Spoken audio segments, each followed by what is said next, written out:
I'm sure you all know it's a very highly contagious respiratory virus. The kind of clinical signs that horses affected by flu will show. They usually have a high temperature, quite a harsh or dry hacking cough. They usually don't want to eat anything, so they're quite anorexic or inappetent. Normally got swollen submandibular lymph nodes. Might start off with just a watery nasal discharge, but that can quite quickly change into a mucoid or a mucopurulent nasal discharge if they get a secondary bacterial infection. Just like us, when we get flu, you get muscle pain, you get sore and depressed. Horses severely affected by the influenza virus can also develop a bronchopneumonia as a secondary complication, which is more serious. Also, in some of the more severe cases that we see, you can get some cardiac pathology, as well as meningitis is also being reported in the very extreme severe cases. I'm sure you're all read in the recent few weeks of how it's transmitted. So it's usually transmitted by aerosol, so it can transmit from horse to horses, sharing the same airspace. Interestingly, though, some of the previous outbreaks in France a few years ago have actually shown that it can travel up to 8 or 10 kilometres on the wind as well. So it isn't just yard or horse to horse in a yard transmission, it can also jump from yard to yard. The incubation period we normally see is about 3 to 5 days, so that's from actually succumbing to the infection to then showing clinical signs. And we'd usually suspect that the horse is going to be infectious, so shedding virus, for about seven days. But actually, you should probably take that as long as they're showing clinical signs for they are still shedding virus into the environment, and therefore a risk to other horses that they might have contact with. We see a lot of difference in the susceptibility of different sectors of the horse population. So your young, naive horses, they're probably going to be more at risk if their mothers haven't been vaccinated and they're too young to have their own vaccine. And similarly, just as in human population, older horses are also at risk as their immunity is declining. And if we think about the sectors of society that in humans are suggested to be vaccinated, so pregnant women and older people, we probably forget about that proportion of the horse population to a certain extent, and that's certainly one of the areas that we'd like to change. Also, the other really important thing about the influenza virus is that it mutates often, so that the protection, or it's often mutating ahead of our vaccines.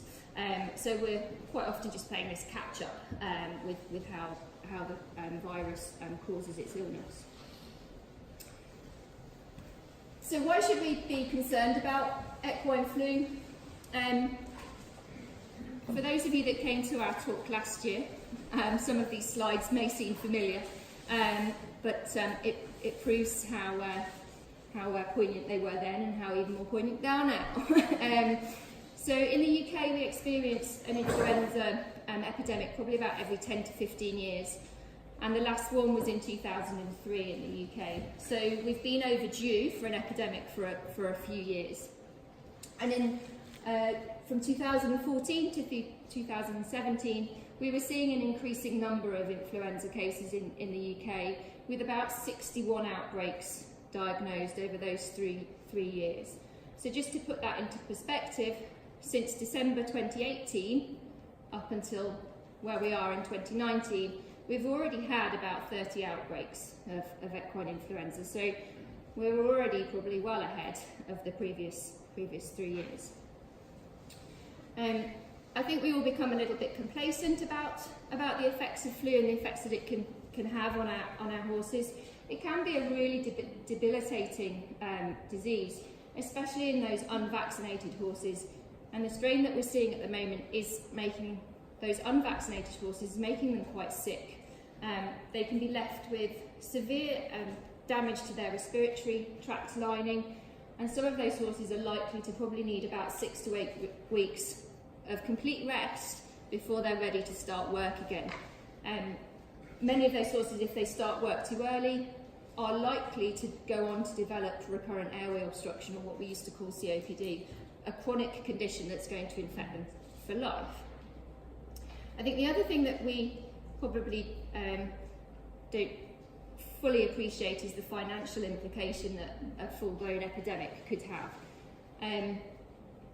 Racing obviously stopped for a few days as they were trying to investigate things and get everything under control, and it's quite easy to see how that would affect the racing industry from a financial point of view. But every aspect of the equine industry would be affected. So all of your competition yards, your dealing, selling, buying, but also farriery, physiotherapy, all of those aspects of the equine industry would be affected if we get into a full-blown epidemic.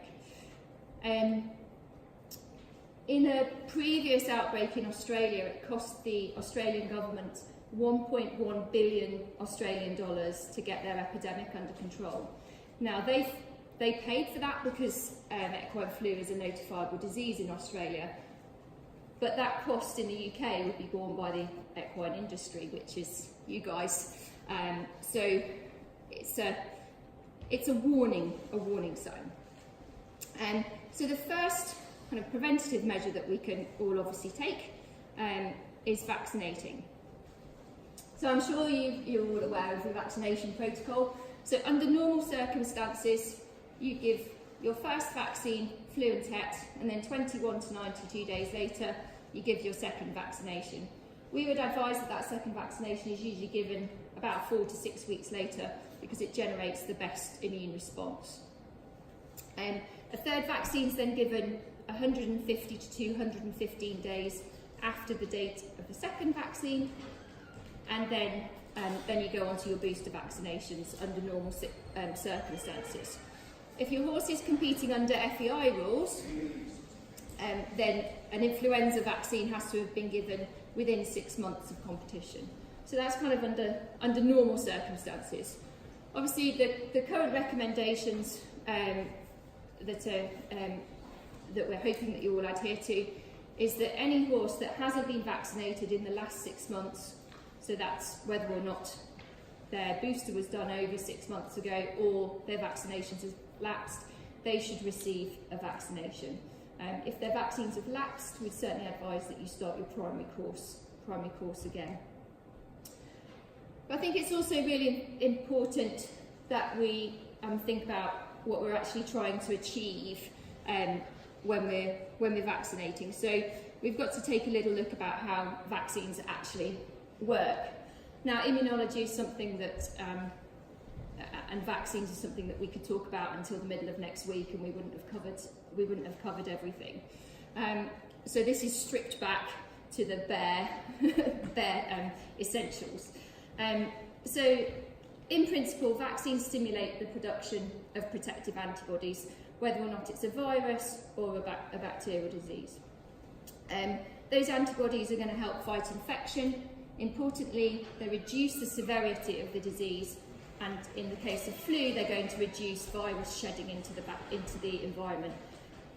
Those effects are really, really important. So I think a common misconception is that you vaccinate your horse for flu, it's definitely not going to get it. That's not the guarantee. The idea of vaccinating them is that you're hopefully going to minimise the risk of them developing a severe case of flu, and also reduce the amount of virus that they'll shed into the rest of the environment.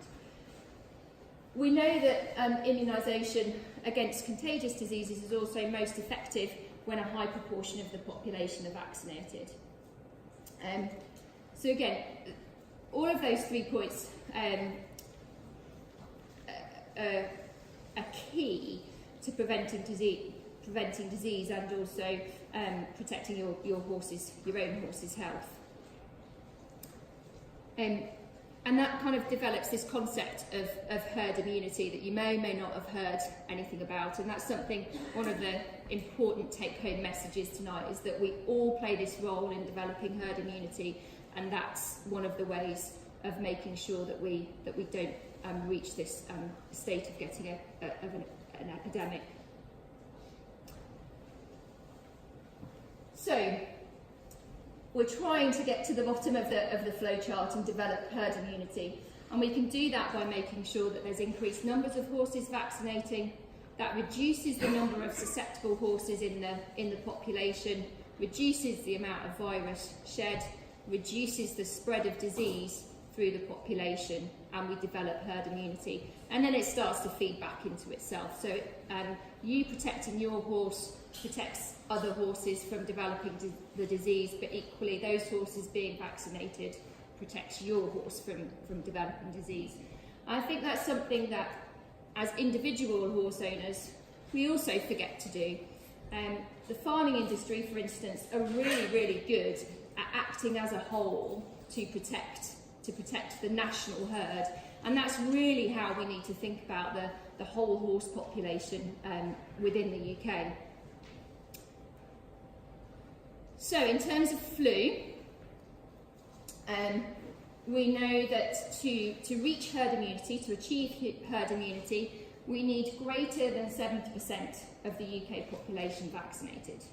So, the current estimates of the estimated 1.1 million horses in the UK, only between 30 and 40% of them are vaccinated, which is really low. So that emphasises the risk to you all, and the fact that even if you're vaccinating your own horses, you should be encouraging other people to vaccinate theirs as well.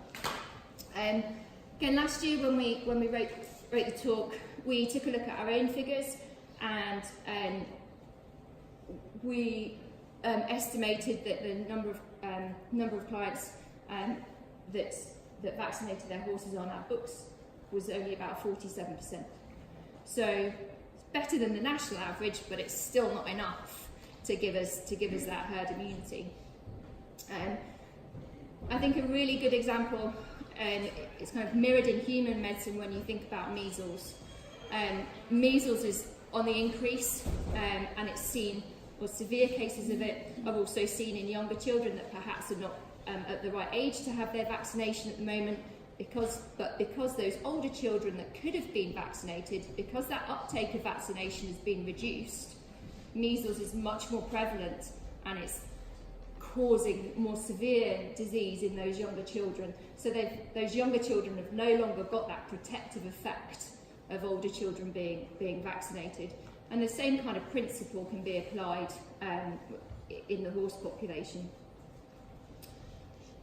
So, why is vaccination coverage so low? Many people might vaccinate just to comply with competition regulations. You might have seen over the weekend that might not have quite been the case after the SJA put out their warning that passports would be checked on arrival. There were still a number of competitors either without sufficient vaccinations or without sufficient proof that they'd been vaccinated. So those horses had obviously probably been out competing previously. So I think it does show that the regulating bodies also have a little bit of responsibility in being a bit more proactive in actually making sure that people are adhering to their rules. But again, it does show that I think a lot of people vaccinate for that reason. Horses left at home, they're older companion horses. Ideally, they need to be vaccinated for those reasons we've already discussed, so they're not the ones that are left at home at risk with their other friends going out and mixing with lots of other horses from elsewhere, and then potentially bringing infections back. Again, we've already discussed the potential impact of influenza epidemic, and hopefully the last few weeks have shown just a little snapshot of what that might be. I think there's always likely to be an unreachable population which are unvaccinated. Fortunately, up in this part of the world, we don't. I think we don't have as many of that particular sector of society as compared to maybe down in North England and in the Midlands, where it's more difficult to encourage them to vaccinate. But that does somewhat make us question as to why our vaccination coverage is so low, and we'd really want to actively encourage you to make sure that you are vaccinating your horses. So that's a little bit of background information as to about flu, and also about what we're actually trying to achieve when we're vaccinating. So we'll move on to the outbreak and the story so far. I think we managed to update the figures today. We put some in last night. I think we've had some updates today which are included. So we've got 29 confirmed outbreaks so far in 2019 involving multiple horses. There have been 8 outbreaks in vaccinated horses, 17 in unvaccinated horses, and 4 outbreaks where the history's not known. Thankfully, we've only had one horse which has had to be euthanized so far. That was an unvaccinated horse. I think it's really, really important to emphasise that the information coming out of the Animal Health Trust to us, and it's available to you, is that those horses which are vaccinated are showing much, much milder signs. They're recovering quicker, they're therefore going to shed less virus into the environment, they're going to prove less of a risk to their stablemates. Compared to the unvaccinated horses with this particular strain, they're showing quite severe signs. They're quite sick. They're taking a fair bit of care to get them right. So again, if you're unsure about vaccinating, that is one of the reasons to absolutely make sure that you are doing. It's not a waste of time. I think there's been quite a lot of speculation throughout various sources of media that it's a waste of time to vaccinate because they're still getting it anyway. But as I've already said, the idea of vaccinating is to hopefully reduce the clinical signs rather than to guarantee them not getting the disease. I think the other thing to emphasise there is that 4 outbreaks have been in thoroughbred racing, 25 outbreaks on non-racing yards. So whilst the media coverage has all been about the racing industry, actually it's the non-racing industry where most of the problem exists. And I think in this particular instance, the racing industry are way ahead of us, the rest of us. Okay, every single horse has got to be vaccinated to go onto a race course, and the BHA's response to the recent outbreaks has been commendable. You know, they've enforced testing, enforced lockdowns. I think we could all take note of that. So that just shows you the outbreaks on the map and how far it's got so far. Some of the warnings that we're getting out of the Animal Health Trust are that they think that we're on the brink of an epidemic. Again, that's not to create panic. It's to give us a warning sign. Hopefully, we can put these preventative measures into place and get ourselves in a bit better position. Hopefully, get a little bit ahead of the virus. So certainly taking those precautions of vaccinating in line with the recent recommendations, but also if you have got a horse with clinical signs, is allowing us to perform some disease surveillance. And I think that's especially important when we also consider our or the position in the rest of Europe as well. So since late 2018, there have also been increased cases throughout continental Europe. So France, Ireland, Belgium, Germany and the Netherlands have all seen increased cases over the last 6-8 weeks. And they're also experiencing the same kind of outbreaks, in that vaccinated horses are showing milder clinical signs, unvaccinated horses are suffering somewhat. So it's kind of, it's clear that we need to up our game a little bit and try and protect ourselves. So that's the kind of bare bones of the outbreak so far. I just want to concentrate a little bit on how we can actually protect ourselves and try and prevent not just flu but other types of contagious respiratory infections as well. So that includes strangles and the related bacterial infections, and also herpes virus, which is again probably something that we see more often in high density racing yards, but again it's something that we shouldn't forget about. So what we'd actively like to encourage you to do is to be part of the solution. Okay, so making sure that you're trying to remove the stigma of a diagnosis of one of these respiratory diseases. And I think that recently, in the past few years, it's actually been encouraging that when yards are transparent with a diagnosis and how they're managing it, they actively get supported by the rest of the equine industry, and I think that should be applauded. I think if you try and hide these kind of problems, you end up getting yourself in a bit of a mess, and usually it takes longer to get yourself sorted out as well.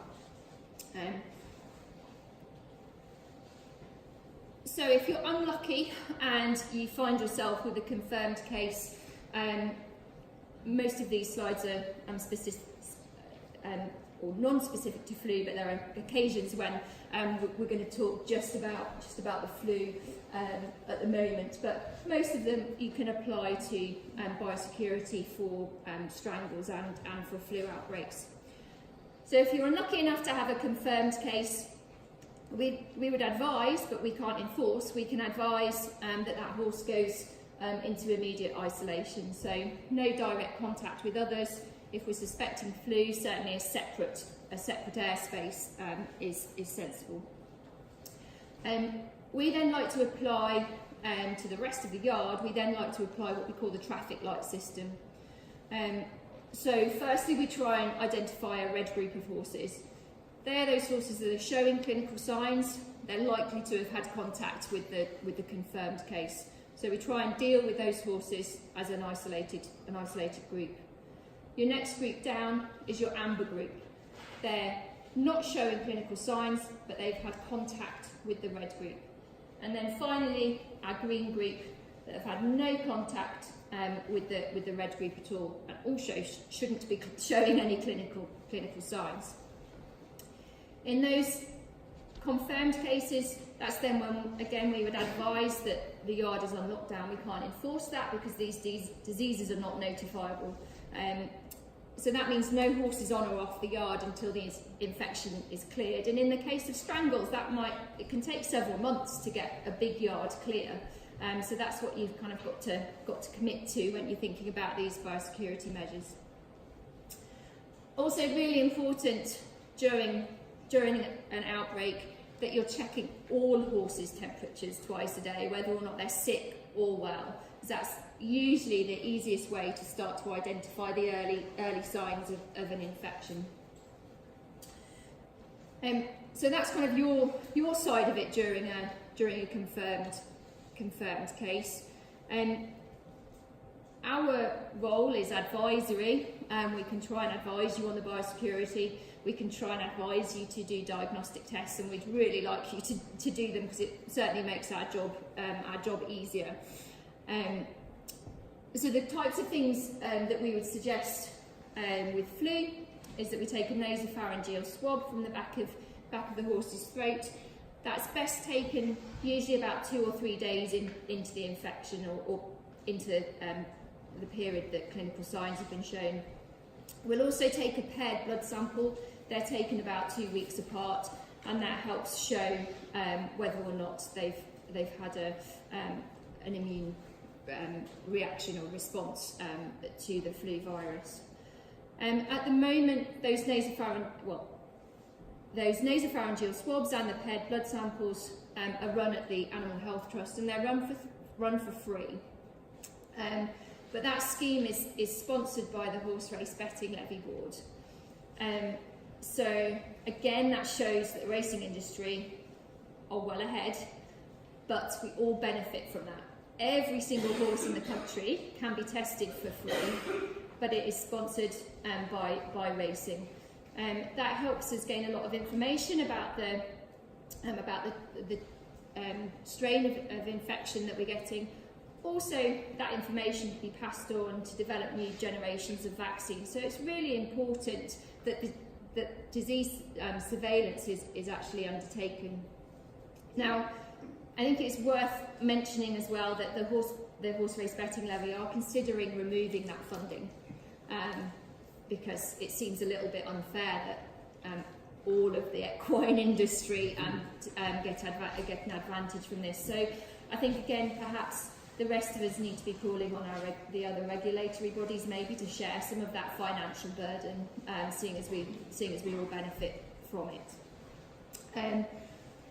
Interesting, or aside to the Animal Health Trust funding, one of the vaccine companies also, so MSD, will also run what is called a RESP check, where they will run just a nasopharyngeal swab for flu, strangles, and for the herpes.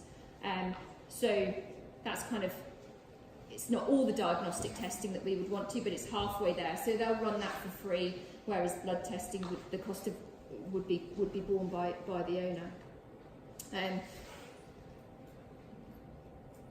So there's some real, just common sense things that you can do on the yard during an outbreak.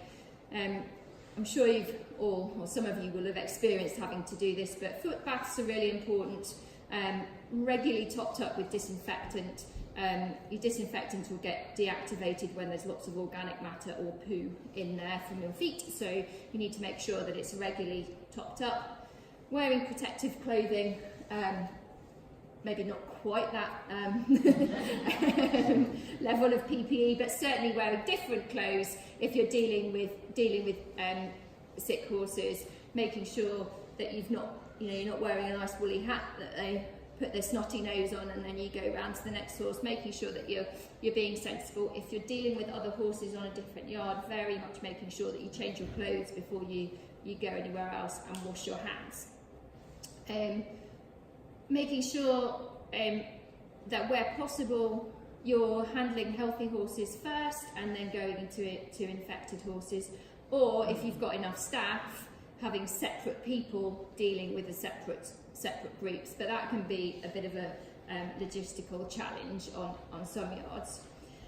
Then also making sure that you're not sharing your equipment, so having separate mucking out equipment, separate hay nets, not sharing grooming equipment, really just logical steps to try and prevent infection moving around the yard. Certainly one of the things that we experience a lot, especially when we're doing maybe strangles, guttural pouch washes or nasopharyngeal swabs, is that there'll always be the yard dog sitting at your feet, licking up the snot, getting the snot on its feet. That's certainly one thing that we'd prefer not to see, and certainly when there's an infection there, we'd like them to be not on yards, because they can act as a source of infection and spreading it around. So that's the kind of ways to deal with and biosecurity measures during an actual outbreak. But hopefully we don't get to that point if we're actually able to employ some of these preventative measures. So as I've already said, hopefully you appreciate why it's important to increase the vaccination coverage greater than 70%. Also really important, we're allowed to do some disease surveillance. I think it's probably one of the most common things that has declined from owners is allowing us to do some testing.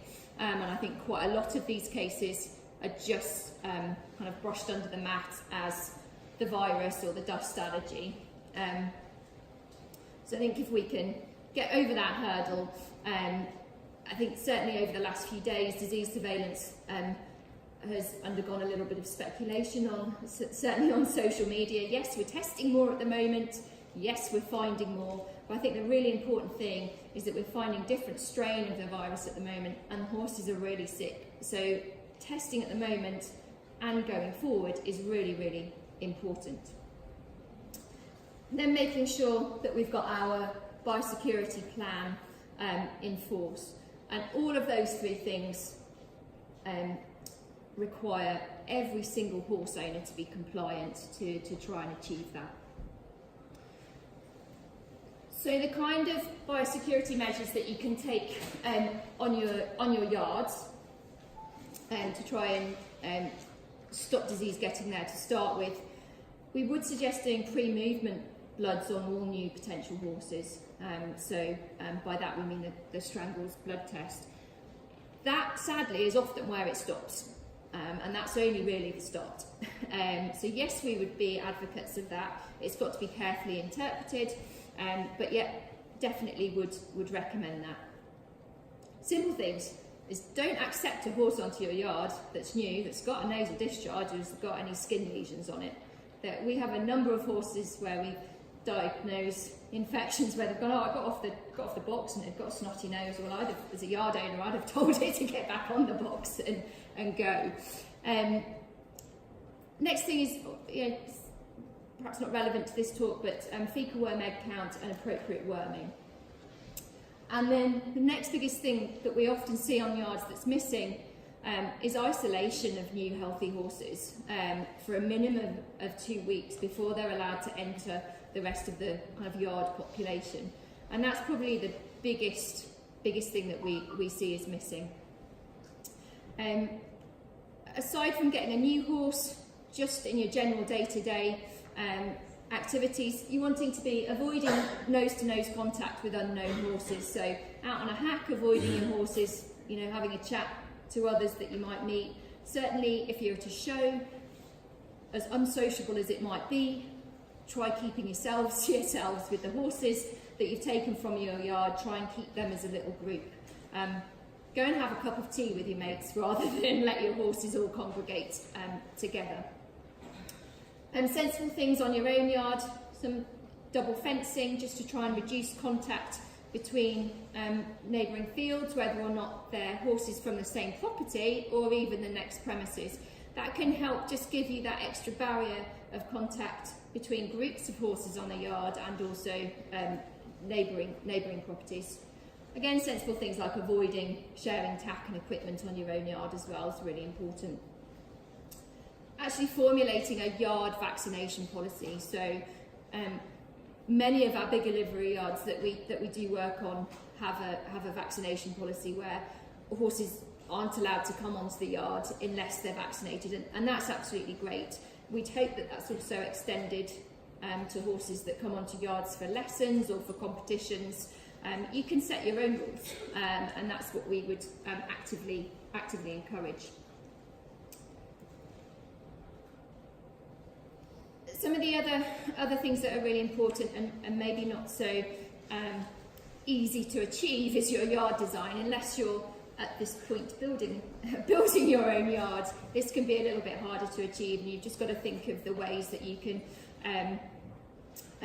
arrange the horses in your yard as best as possible to try and help you prevent the disease spread. So do you have an isolation box or an isolation field that you can use either for new horses coming onto the yard or for sick horses?